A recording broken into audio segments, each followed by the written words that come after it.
Looks like one hole for 2 shots. Yes, Hickok 45 here with the Dueler Prismatic. I have to remember the name, Dueler Prismatic.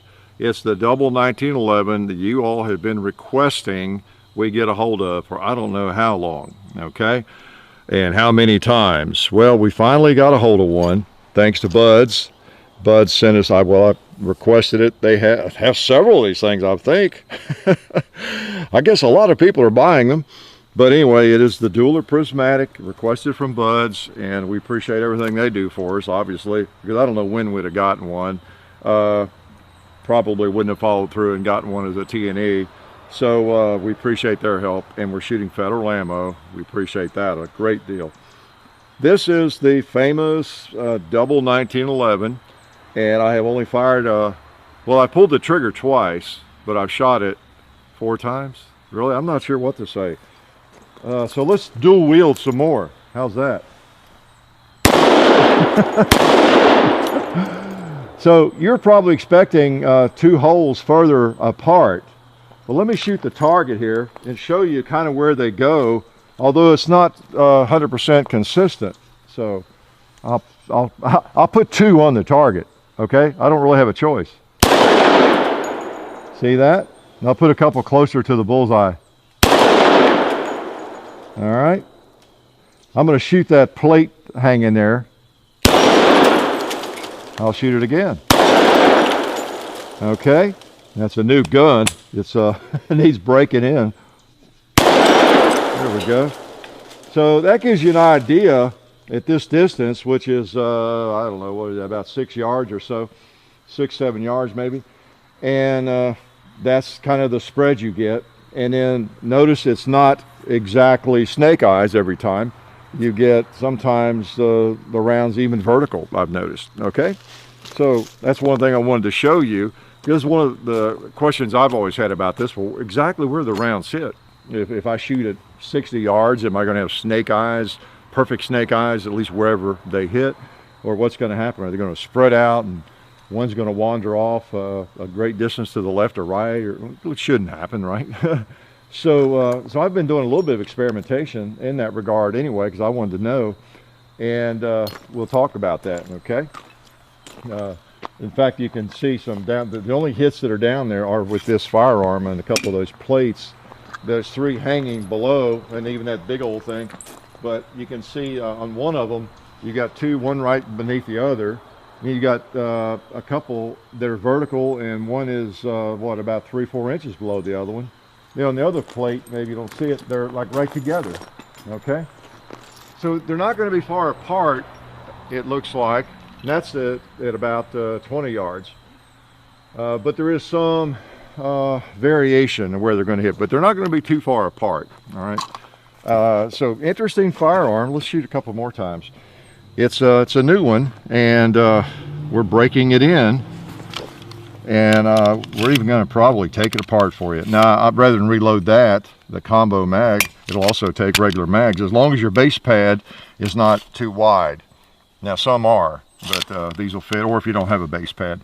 All right, so you can't just pull the slide back. You got to release it even when you do that. And like I said, sometimes it's requiring a little bit of a little push there, a little bit of help. All right, so we're firing 2 230 grain bullets every time we pull the trigger. You think it'll smoke a pot? I'll bet it will. Oh man, it will smoke a pot. That's a fair amount of lead. Quick, Kentuckians, how much lead? How much weight? 230 plus 230? 460. I beat you, I'm sorry. There's a 2-liter right there behind the filing cabinet. Needs some lead. Yeah, another pot. Cut it right in half. Let's see if we can hit the cowboy. See what it looks like on him.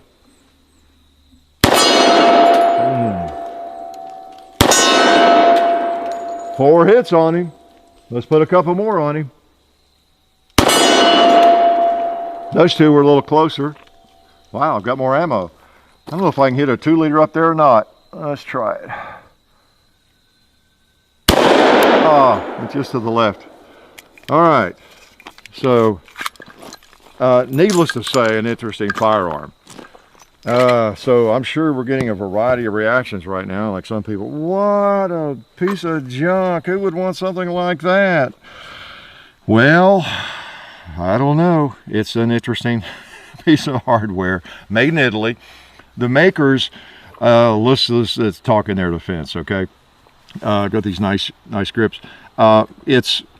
The motivation for this, as I understand, was that the owners of the company, the makers, they were really doing this to celebrate the centennial for the 1911. Okay, you know, and so you can't hate that, right? I remember back in 2011, we were doing a celebration video of the 1911. We didn't make a double 1911. We just did a video or two about it, but that was their motivation. And of course, people like interesting firearms, and boy, this is one. I picked it up, I guess at SHOT Show or NRA meeting, and I thought, wow, okay, who's buying that? Well, people are buying it apparently. For me, it's kind of a coffee table piece in a lot of ways, and the fact that it actually shoots is just a bonus, I guess. It's a little bit, I guess it just now occurred to me. John will think I'm crazy, but it's like that in a way, that wooden carving we had of the 1911. If you've seen that, if not, try to find it. It's a very interesting firearm, and it was just the kind of thing you'd like to own. You know, if it weren't so expensive. That thing was expensive, and you still like to own it. But and the guy who makes those sells a lot of them, I guess. But it's kind of a coffee table thing, you know, as much as anything, just having a novelty, novel firearm. But this thing works. It actually shoots, and I've had it apart several times. I'm going to take it apart for you because, only because I think you probably want to see the insides of it, right? And what the heck is doubled and how they do this. What's it look like on the inside? Well, first of all, you can see the difference between a real 1911 and this one. Now, this again is the prismatic version of the dueler, the newest one, A1, I guess, and it's got the porting and the muzzle brakes and extended barrel, 6.5-inch barrel. So the earlier ones they made were more like, you know, this firearm. They were kind of standard double, just, you know, a standard 1911 doubled ×2.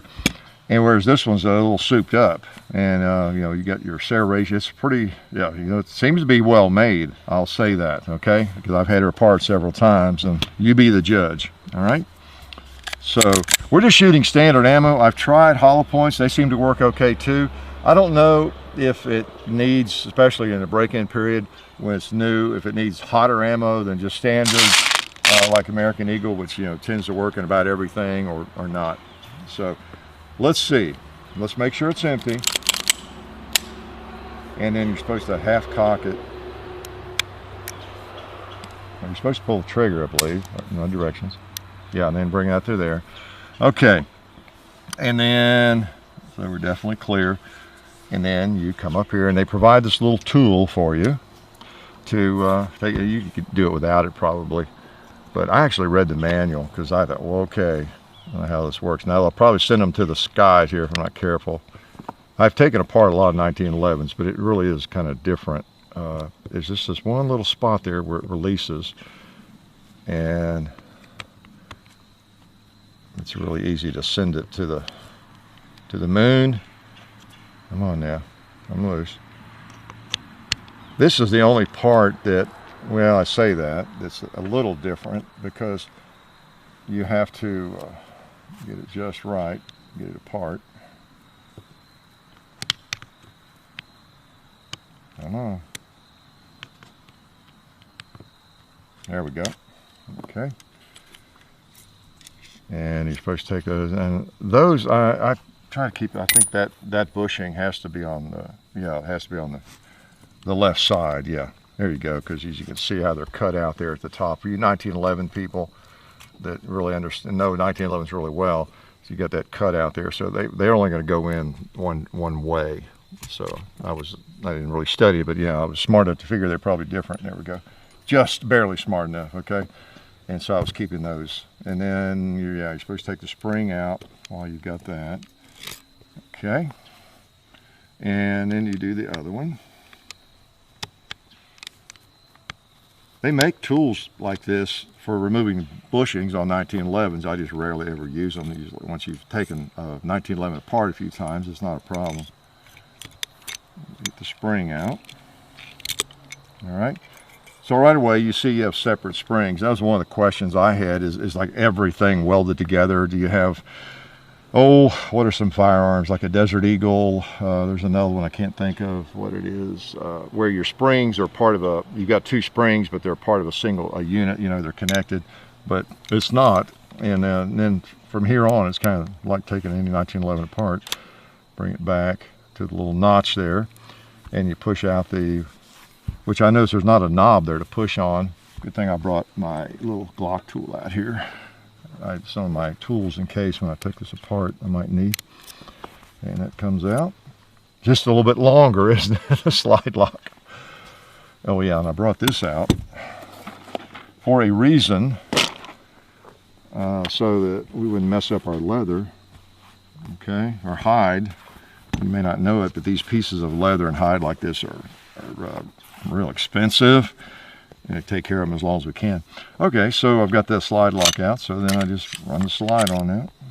All right, and there you go with that part. Looks like a 1911, except it looks more like two 1911s, doesn't it? Okay, pretty interesting. And again, I thought, you know, I'd probably want to see this, even if I have to fumble a little bit and take a little time. Oh man, what, it fits like a glove. If you think a brick fits like a glove. No, it's not quite as bad as a brick, but you know. All right, now let's take the barrels out. The guide rods. Now the guide rods are connected. Okay, so you got double guide rods, and they got the cushions on there. And I don't know, you got to watch those things, and sometimes those can affect reliability. You know, back when I was competing a lot, there were guys that swore that you should not put those on there. For one thing, they chew up and bind up your firearm, especially a defensive firearm, and they could actually change the you know, like the distance things are traveling, and can affect the reliability. So I'm not going to take them out, I'll just leave them in there. But that's right. Okay, then the barrels, she links down and they come right out. It's like a 1911, even a double 1911, and there you got separate barrels. And again, those were some of my questions. You know, is it all one piece in there? How the heck did they do this?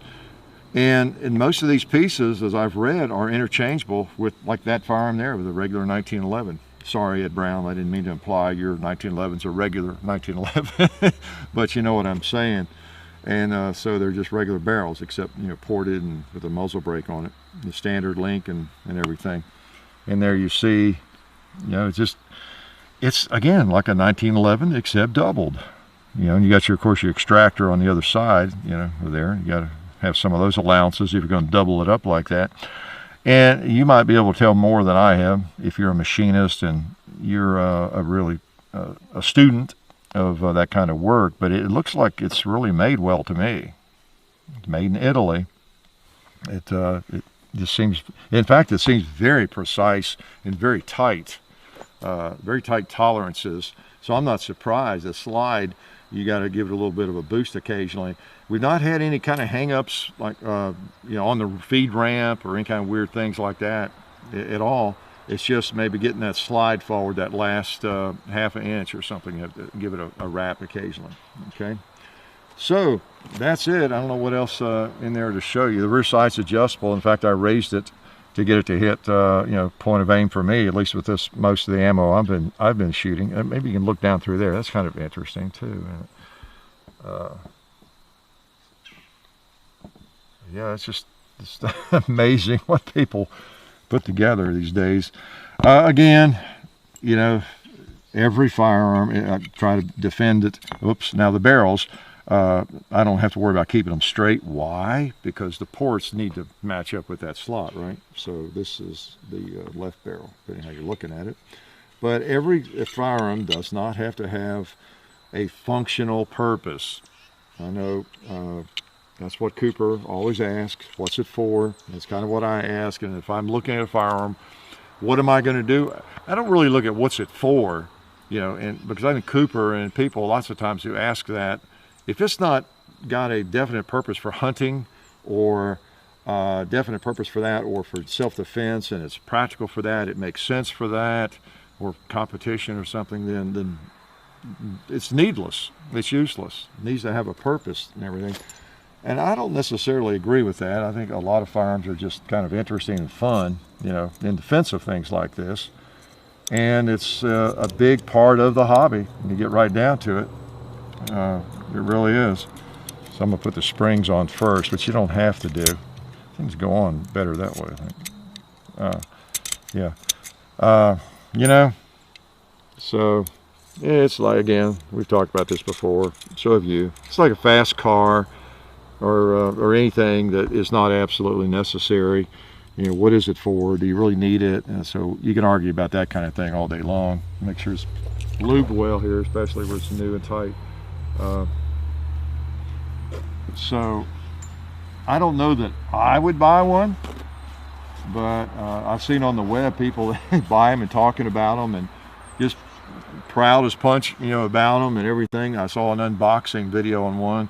Guy was just, I mean, he was just elated, you know, with that thing, and taking it out of the box, and so I was kind of curious who has them and what's going on. And there's not a great deal on the web about them, but they haven't been out that long.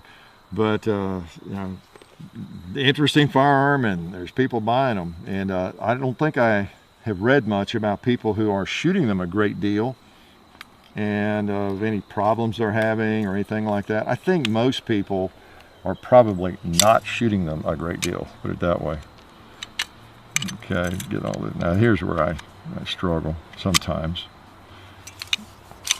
Get the links right. So while I'm doing this, remind you all, check the description for anything that's coming up, because I keep it updated actually. If there's anything new going on that I want you to know about, check our Facebook especially, because we keep information updated there almost daily on the Hickok 45 Facebook and on the Hickok 45 and Son Facebook.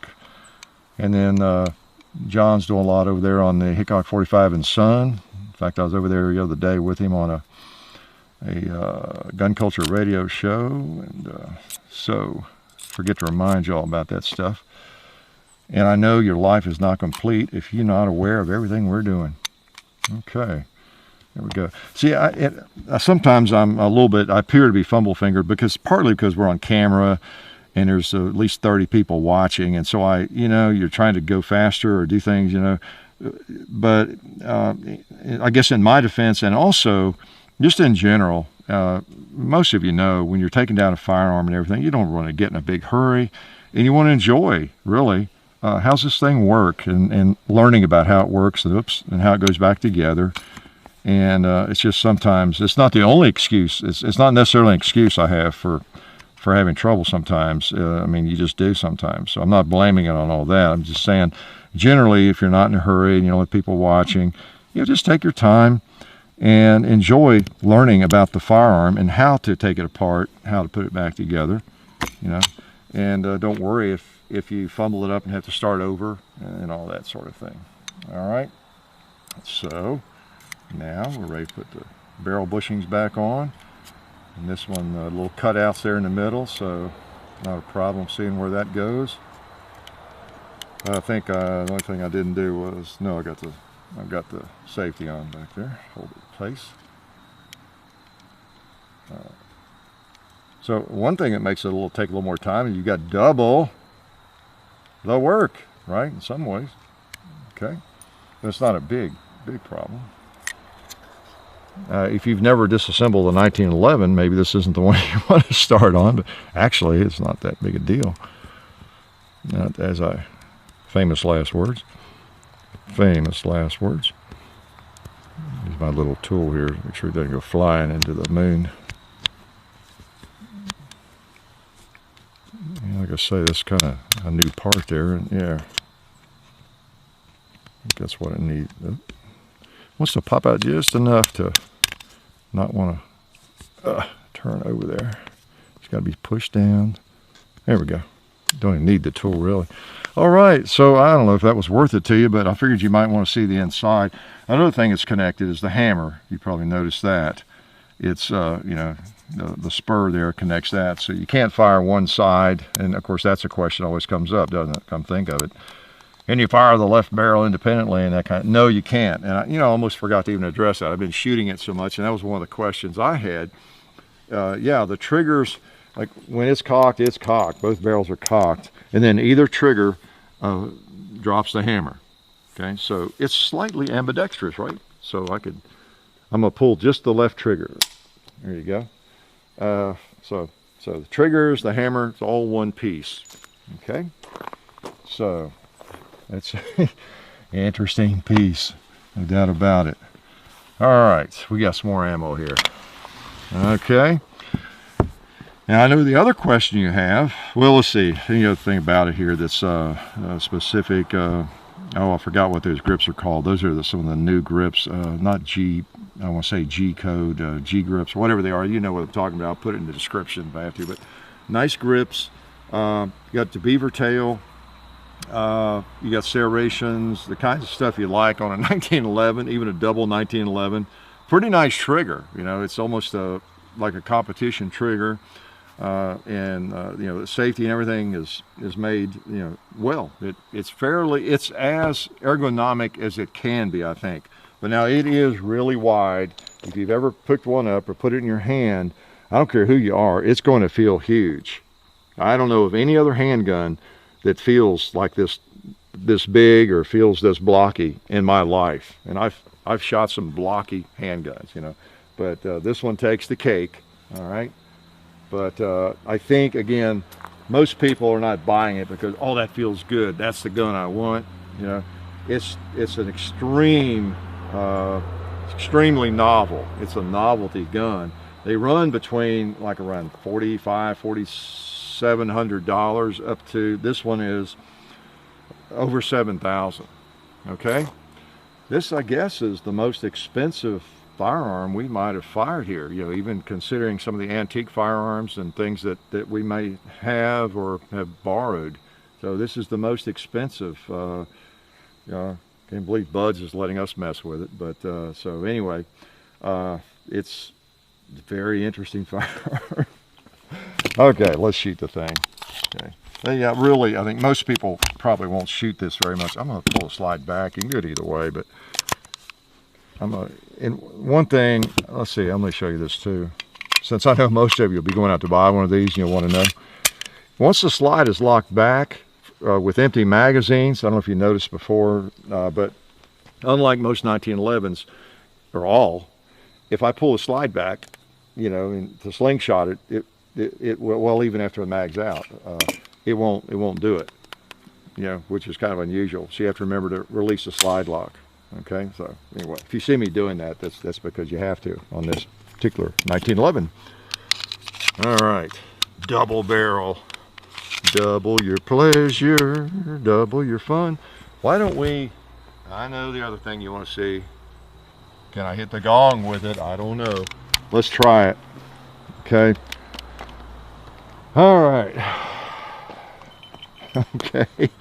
And I won't be able to tell from this distance, but maybe you will, just by you and John maybe can tell what kind of spread we're getting. I would like to get a couple of hits on there that are definitely like new hits, and you can see how much spread there is, in the rounds. But we may not get that. We might just get me hitting it and one misses or whatever.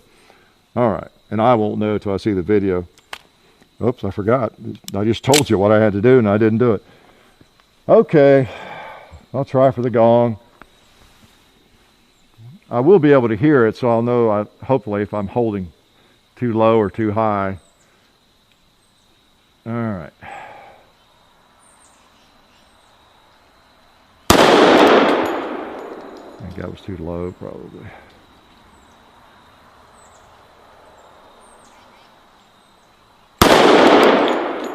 Fall to the left.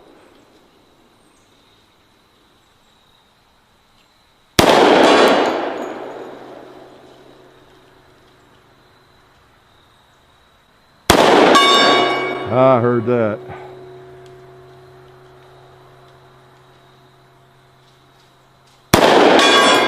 Yeah, I'm holding higher.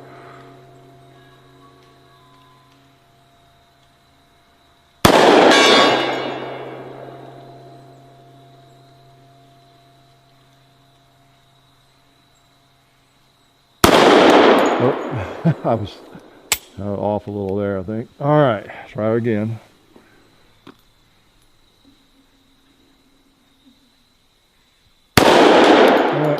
Probably low. I've got that rear sight up pretty high. I'm going to shoot the gong a couple more times. Well, when I say a couple, I'm not sure what that means. Does that mean a couple or does that mean 4? All right. All right. I'm going to get a good solid hit on it again.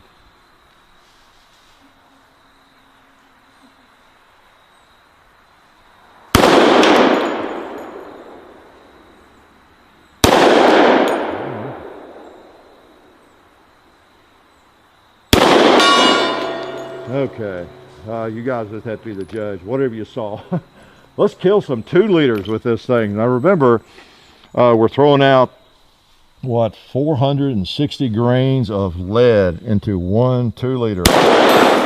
That's why it's blowing up that way. Okay, oh, there's that one I missed, didn't I? Let's try him again. Went left again. Well, I'm having a hard time seeing the sight. Let me take that out for one thing, so I'll blame it on that partly. Now, when you clear a malfunction, or that one, again, it was not quite in the chamber, you have to really double check. How's that? Double check? I think double check is the correct term when you're messing with this thing. So, there we go.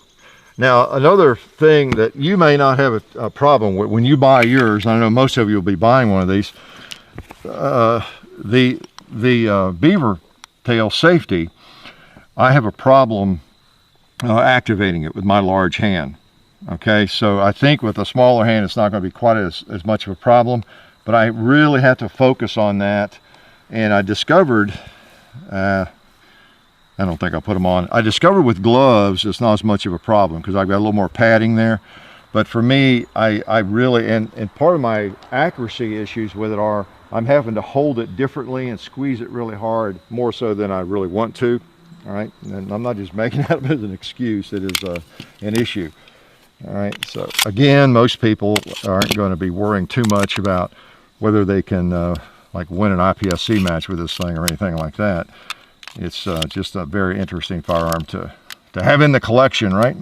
Now see, those base pads don't match up in terms, one of them's a little bigger than the other, but they're not wider, so they work, okay? All right, so another thing I would do if it were mine is paint the front sight, because it's hard to keep up with. All right, 2 liters, use Smart Alex.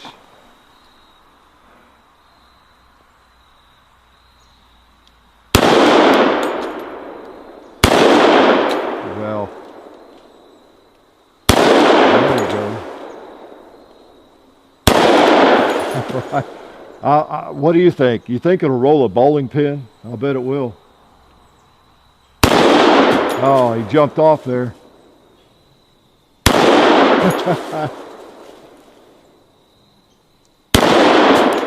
Popped right off, right off. I'm gonna shoot that, well, let's not waste that one. Let's shoot this one again in the upper left hand corner there where there's no hits, just again to show you. Oh, snake eyes. So as a defensive firearm, and I mean there's no doubt about it, you know, the 45 has a pretty good reputation, and as a stopper, well, 2 45s, you know, double tap is definitely going to be a stopper. So I'm not going to make fun of it as a defensive firearm too much. It's just, I don't know if I'd want to carry it. Let's load more ammo here, because I want to shoot the cowboy again maybe, and we'll, yeah, shoot a little more. Yeah, let's see, let's load this double mag. Now these are kind of, I don't know who makes these magazines, but yeah, I guess most magazines you could get into this piece here, so excuse me. So I don't think that really matters. There's no gigantic advantage to having this double magazine pack like this, so I'm saying. So if you're going to go out and shoot the thing, even what you're keeping in it. Now it looks nicer, it's got that base plate and everything.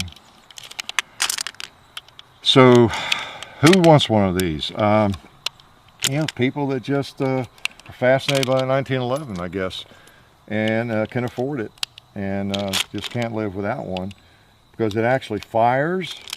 It's not just a coffee table piece. Now, I wouldn't advise you leaving a real firearm on your coffee table, depending on your living arrangement, whether kids are by your house or anything like that, or irresponsible people, that sort of thing. But I still kind of refer to it as a coffee table piece. That's what I think of it as. Novelty piece. You know, you and your friends, if you're into firearms, and I'll bet you are, many of you, and you're always proud to show your most recent acquisition. You know, there's some folks that just couldn't resist when their buddies ever going to the safe and say, oh, look what I picked up. Yeah, I got a new 1911 also, and here it is. So I got a trailer for it and everything to haul it around. Oh, I was going to weigh it. I'm sorry, I didn't weigh it, but it weighs a lot, and we just put it that way. Okay. All right. Let's shoot a couple more times. Again, if you were late getting to the video and you missed the first part, I talked a little bit about what the rounds do, where they hit, and it's not random, but it's not 100% consistent either. Now, if you're pretty close, you know, it seems to be a little more consistent. Those ones I put on that cookie sheet or whatever, 3 of those pairs, pretty much the same, aren't they? But then that one pair is not. So that's, you know, kind of what you get. And sometimes they're actually vertical, totally vertical. I'll shoot that other pan anyway. It's we're a little bit further away from it. Okay, I'm gonna back up a little more. All right, let's see how they pattern. Pretty tight. See, a little further apart. There you go, a vertical string. So, of course, any of those 3 would be pretty good if you were trying to stop a bear, a bad guy, right? The red plate. Let's get this other cowboy, hadn't been scathed. There you go. Even a couple in a bad spot. Vertical. I'll put a couple more on this target. See if I get him closer to the bullseye. Oh, hold down on it. All right, so 2 big rounds. I've got 1 more magazine, and a lot of punch, no doubt about it. A lot of punch in one hand. I think, well, I started to say, I think it's loosening up some. Okay, you know what? This pumpkin needs a little more abuse.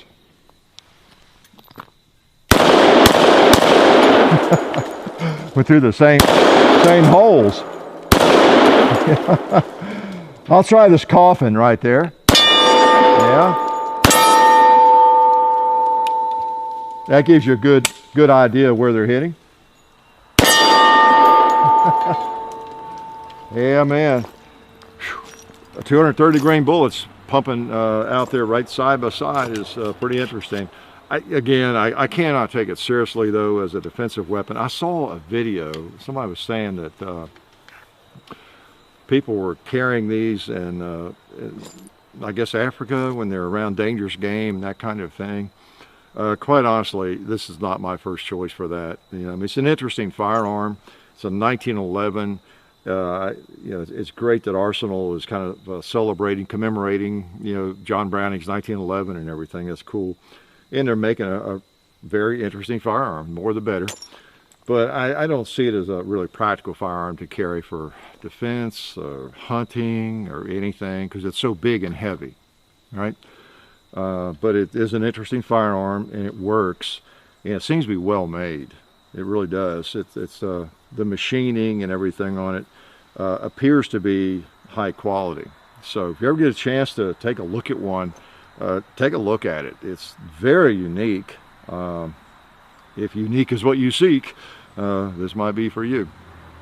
Life is good.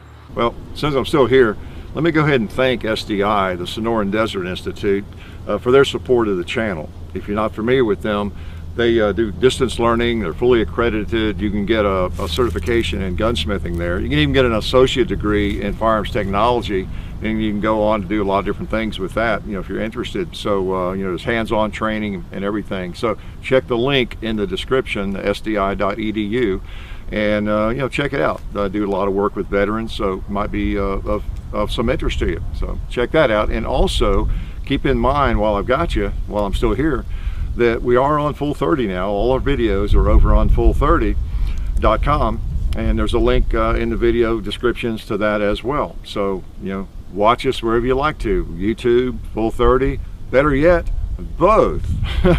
And keep in mind that we have the Hickok 45 and Son channel.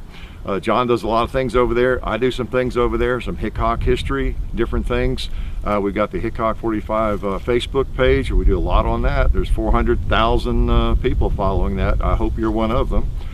The Hickok 45 and Son Facebook page. So we've got a lot going on there. Got the Gun Culture Radio show that John does, and I'm on that show sometimes. Over on Hickok 45 and Son. So just wanted to make you aware of everything that's going on in case you might not be familiar with it, okay? And you'd better start getting familiar with it, because if you don't, I'm going to come to your house and have a chat with you. You don't want that to happen. And if I do, you'd better have good donuts and good coffee waiting for me, okay?